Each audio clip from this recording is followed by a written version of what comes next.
झालेला आहे. काय आता कोण म्हणणार की काँग्रेस मुक्त भारत, तर कोण म्हणणार की काय आपके पार भाजप तडीपार. आता एकमेकावर जे आहेत ह्या अशा प्रकारच्या ही वक्तव्य जे होत राहणार आहे. आणि आता ही सुरुवात आहे. आपल्याला तर नाशिकवाल्यांना तर मे संपेपर्यंत हे ऐकायचं आहे सगळं. तोपर्यंत आपली निवडणूक सुरू राहणार आहे.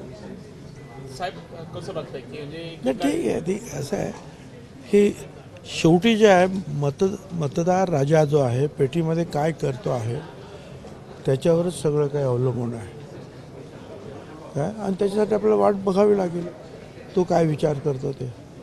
बाकी काय अनेक लोक जे आहेत गर्दी म्हणजे प्रत्यक्ष कार्यकर्ते पण असतात त्या पक्षाचे, पण त्याचबरोबर ऐकणारे सुद्धा इतर सुद्धा असतात. आणि वेगवेगळ्या नेत्यांचं ऐकून नंतर लोक जे आहेत आपलं मत बनवत असतात. तर ती प्रक्रिया आता सुरू झाली आणखी जोरात. साहेब पण आता एकंदरीतच बघितलं तर कुठेतरी इंडिया आघाडी जे एकत्र आलेली आहे आपल्या सरकारला त्यांनी आवाज उठवला आहे. कितपत त्याचा फायदा भारत जोडो नाही याचा फायदा काय आपलं वाटतं की सगळे इंडिया आघाडी एकत्र आलेली आहे, पण तसं काही नाही, मला नाही वाटत.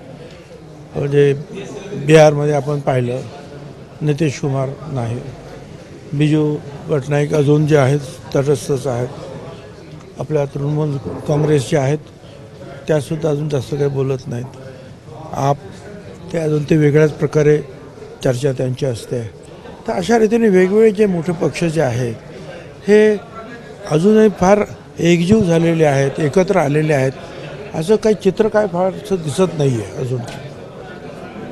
साहेब आता तुम्ही खंत व्यक्त केली भाषणामध्ये, पण आज सुद्धा लोकसभेसाठी उमेदवार निवडताना जातच बघितली जाते. सर्व 6चे 6 पक्ष आहेत. एका विशिष्ट समाजाचाच उमेदवार ह्या मतदारसंघात उभं राहील असं बघताय. मग त्यासाठी तुम्ही तुमच्या पक्षात तरी निदान काही भूमिका मांडलेली आहे का? शेवटी प्रत्येक जण काय पाहतो आहे की कोण निवडून येईल हे सगळं पाहिलं जातं. आणि अनेक वेळेला असं आहे की जे लोक काम करत असतात पुढे असतात तेच नेत्यांच्या पुढे लक्षात येतं. पण त्यांना असं वाटतं की हा आहे म्हणजे आता ज्या पाठीमागे फार मोठा समाज आहे असं एकूण चित्र जे आहे नेहमी असतं. त्यामुळे सगळ्यांनी जे आहे पक्षातच काम जर केलं सगळ्यांनी आणि पक्षातूनच काम करत पुढे आलं तर मग तो भ्रम निघून जातो. पण तसं होत नाही. अजून राजकारणामध्ये इतर जे समाज जे आहेत ते समाज जे आहेत पुढे जात नाही किंवा कुठेतरी कमी पडत आहेत. जे नेते गेले अशोक चव्हाणांवर त्यांचा आरोप होता, जे नेते सोडून गेले ते भीतीपोटी गेले असं राहुल गांधी म्हणतात. ते जे लोक भाजपाबरोबर गेले ते भीतीपोटी गेले असं राहुल गांधी म्हणतात. त्याच्यावर मी काय कॉमेंट करणार. ठीक आहे, आता अशा चर्चा होत राहणार. तर तुम्हाला आपल्याला बरंच आताच्या पण इथं सुरुवात ऐकायला मिळेल खूप एकमेकाचा. त्यांना आता मला माहिती नाही ते कशासाठी ते भेटले असतील. त्यांची तब्येतीची विचारपूस करण्यासाठी गेले होते का राजकारणामध्ये आणखीन त्यांचं कोण उभं राहतं अशोक चव्हाणांचं त्याच्यासाठी ते गेले होते. ते काय माहीत नाही मला काय.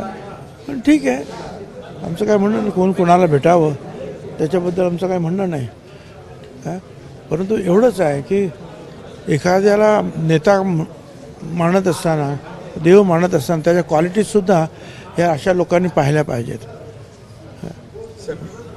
सत्ताधाऱ्यांना कोणत्याही परिस्थितीत गुलाल लागू देणार नाही असं सातत्यानं वक्तव्य जे ते जरांगे करतायत. कोण मग जरांगे आता जरांगे काय कोणाला ते काय म्हणजे कुठे कोणाला चॅलेंज करावं आव्हान करावं त्याला काही समजतं का? तेवढी त्याची पोच आहे का? त्याचा काय अभ्यास आहे का राजकारणावरचा अभ्यास आहे का आरक्षणावरचा अभ्यास आहे का शिक्षण आहे? बस आज मोठ्या मोठ्या काय मीटिंग सुरुवातीच्या ज्या बघितल्या मराठा समाजाच्या लाखो लोकांना त्याच्यामुळे ते डोक्यामध्ये गेलेलं आहे का मी काही करू शकतो,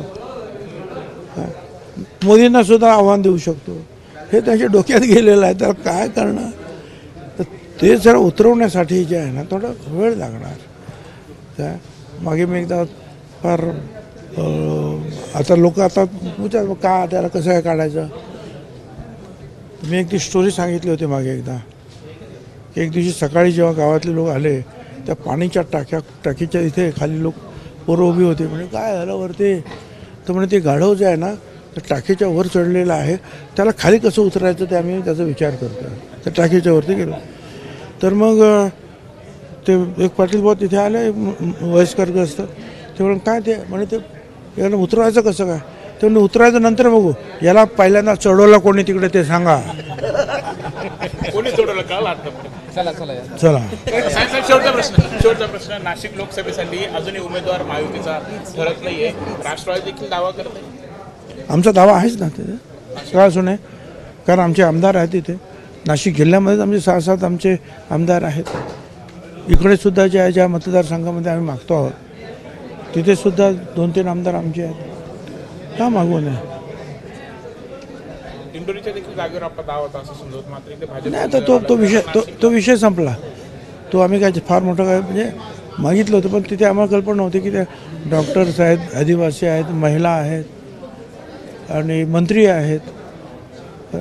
आणि तो निकाल झाला. आता त्यांनी नाही म्हणून सांगितलं. पण एक तरी आम्हाला उत्तर महाराष्ट्रामध्ये जागा मिळाली पाहिजे असं आमचा आग्रह आहे. साहेब, वरपर्यंत चर्चा सुरू आहे नाशिकच्या जागेबाबत. वरती चर्चा सुरू आहे नाशिकच्या जागेबाबत. अजून चर्चा सुरू आहे. कधीपर्यंत होईल सर्व, काय अजून यादी आहे? आता आपली निवडणूक फार पुढे आहे ना, सगळ्यात शेवटी 2-3 महिने आहेत. उमेदवारी भरण्याच्या दिवसात उमेदवारी अर्ज भरायच्या दिवसापर्यंत फायनल होईल उमेदवार. हां, होणार, करावंच लागेल ना. एबीपी माझा, उघडा डोळे बघा नीट.